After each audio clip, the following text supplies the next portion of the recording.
Hello everybody, welcome back. Today's video is a cook with me. I am making sweet, jammy, bready, twisty things. I don't have a proper name for them, but they are delicious and you are going to love them, and I thought I would show you how I make them. First things first, we want to start with some hot water. I get it as hot as possible out of the tap and I measure out about 300 grams. The reason I get it as hot as possible out of the tap is because I'm going to tip this water into a really big mixing bowl from my KitchenAid, so the water's going to cool down pretty quick. And I only have a little bit of time to get the yeast in to make sure it's going to activate properly in the warm water. So I'm going to add in 2 teaspoons of yeast here and then mix it up and let it sit for a second while I get my other ingredients. That gives the yeast time to foam up a little bit while I get everything else ready, and it gives me an indication of whether or not the yeast is still active. Now I'm going to measure in my oil. I'm looking for around about 20 to 25 grams of oil here. Straight in there, and then after the oil, that's when I add my salt, because if I put my salt right on top of my yeast, it affects the effectiveness of the yeast. I'm going to fight with my salt container here for a while, but eventually we're going to get a teaspoon of salt in there.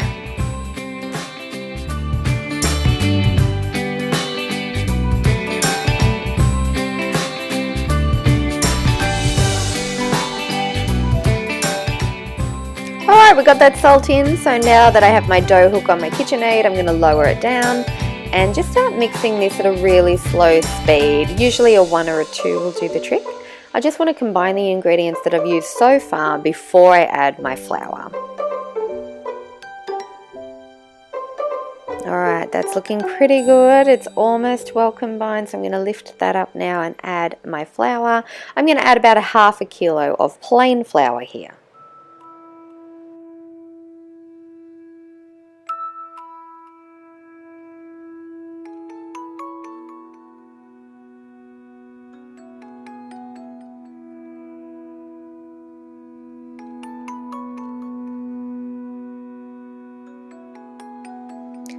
Time to start giving this a really good mix and knead. I love to use the KitchenAid for this, but if you don't have one, you don't need one. You can knead by hand either in your bowl or on the counter. You just got to get to kneading for about 10 minutes instead of about 2 minutes using the machine, but it'll still do the trick.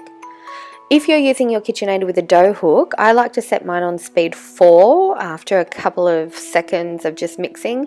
And what I've noticed is when I'm running it on speed 4, as soon as I get to the point where the dough has cleaned the inside of the bowl when it's going around, that's when I know it's pretty much time for me to turn off that kneading and get to work.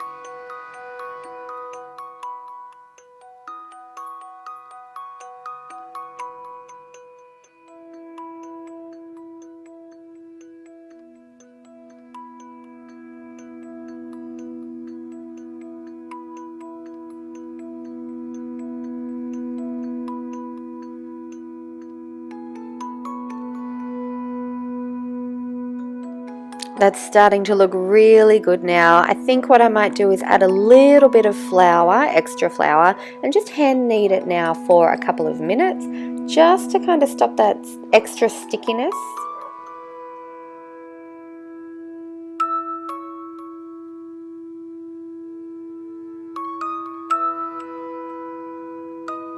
I actually have a lot of fun kneading by hand. It just kind of makes me feel content. I think it's the handwork and the fact that you've got your hands in this beautiful sticky Play-Doh-y like texture, and there's a real fulfilling feeling that comes with making your own baking from scratch and having your hands a little bit messy.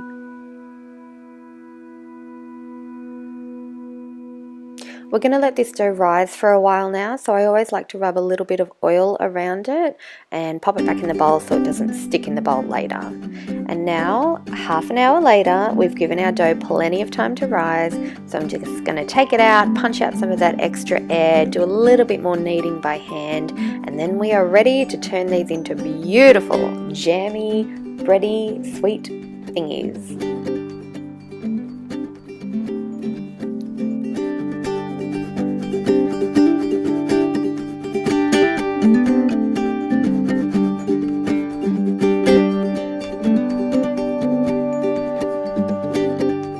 You'll notice I've divided my dough into two. It's really just to make it more manageable because I like to roll out my dough on a wooden chopping board instead of on the counter. But if you've got plenty of space, you can do this all in one go. I just take a regular rolling pin and roll it out as big as I can get it.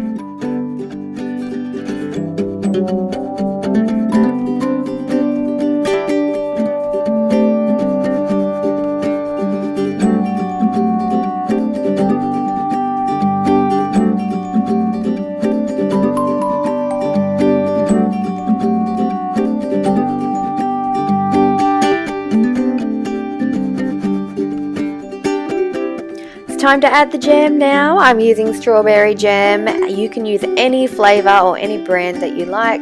You just want to drop a couple of big dollops. I use a soup spoon to dollop mine on, and then spread that out over the dough just with a butter knife or a spatula or something that's going to spread it out without digging into the dough.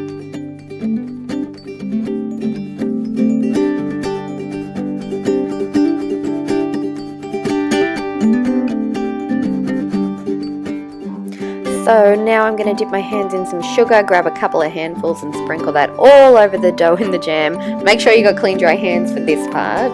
And then I'm going to take out a tray and a tray liner. We use a silicone mat for our tray liners. And I'm going to move that rolled out flattened dough, jam and sugar and put it on the tray because now I'm going to roll out my second piece to make the top of the pastry.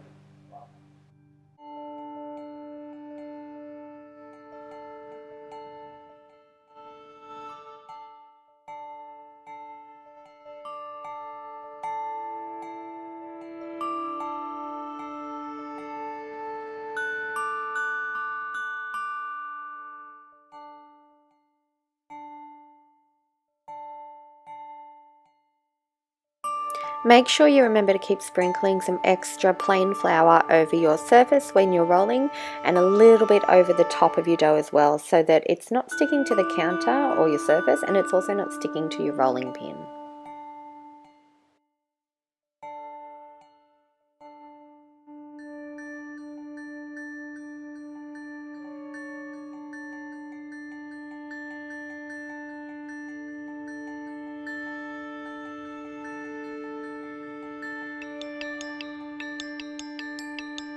Now you want to carefully lift your dough up and lay it over the top of the other piece that has the jam and the sugar on it. Once they're together, you're going to pick them all up and lay them on the chopping board or on your counter space, and you're going to roll over the top of the whole lot that's now been placed together. You want to make it as big and as stretchy as possible, and don't panic too much if any of the jam and sugar tends to leak out as you're rolling. That's not going to affect it whatsoever. Next, we're going to trim it. And we want to take, I use a pizza cutter, you can use a knife, but you want to take whatever you're cutting with and cut into strips.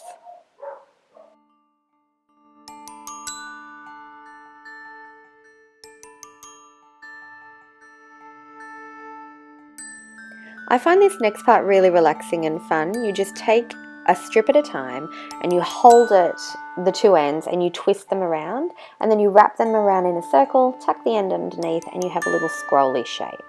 Then you want to go and take that one and put it on the tray and then keep going with the rest of your strips of dough. Kind of like a little scrolly jammy snail.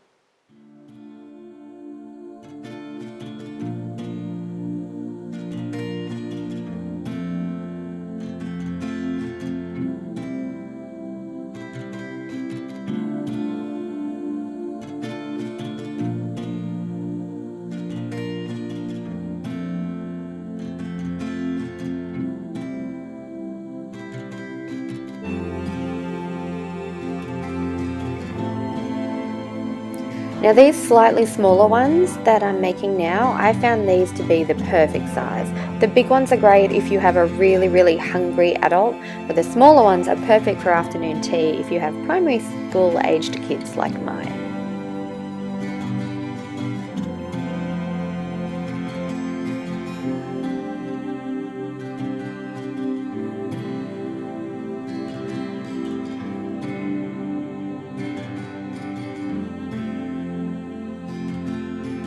Now that these are all twisted and rolled up into beautiful scrolls, you You just want to lay them next to each other on your baking tray, and then we have one final step before we put them in the oven, but you're going to want to preheat your oven to 180 degrees Celsius, and they're going to cook for about 15 or 20 minutes. But before you put them in the oven, I just took one egg, whisked it up, and I'm making an egg wash with that. I'm just going to grab a pastry brush and paint that egg wash over the top of each of the scrolls. I find that this gives them a really nice golden brown shiny finish, so it's a lovely little step to add. You don't have to do it if you don't want to, but the finish is amazing and it tastes so good. I think it's totally worth it.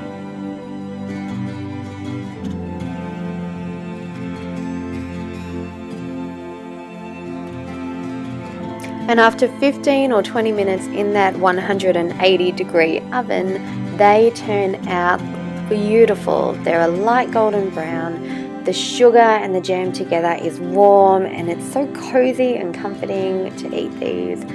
I hope that you love them as much as I do. Look at how beautiful they are. And they didn't last long in my house.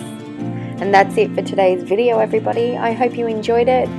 Please give it a thumbs up if you'd like to see another Cook With Me video, and subscribe if you haven't already, and I'll see you in the next video. Bye!